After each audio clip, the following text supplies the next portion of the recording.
The Yugoslavian legend of the marathon Franjo Mahalik was sure he was going to upgrade his silver medal from the 1956 Olympics to a gold in Rome 4 years later.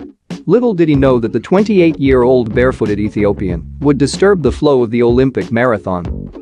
Since the Olympic Games started in 1896, the marathon medals were going mostly to North America and Europe.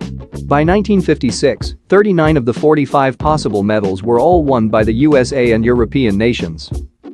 In 1960, at the Olympic Games, Abebe Bikila, a 28-year-old young man who had spent most of his teen life as a shepherd, decided to enter the marathon event. He had begun running just 4 years prior, just as a simple hobby.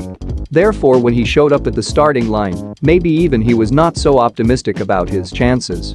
What happened afterwards shocked the world. He not only won the Olympic race, but he also managed to break the world record, finishing in a time of 2 hours and 15 minutes. It's unbelievable that he ran through the ancient Roman ruins without shoes, especially in a marathon race that was ran in the night, in an effort to avoid the excess heat. The damage to his feet had to be extensive. Bikila, along with the runner who finished in second, Radi Ben Abdesalam from Morocco, ignited a flame in African runners that seem unstoppable at the moment.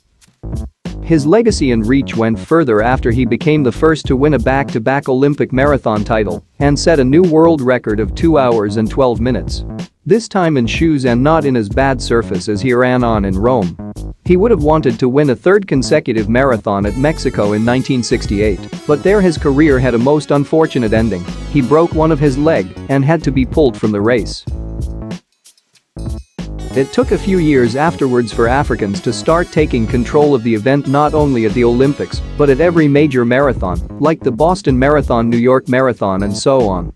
Tales of how Abebe Bikila inspired runners were told by the elites, including the likes of Haile Gebrselassie.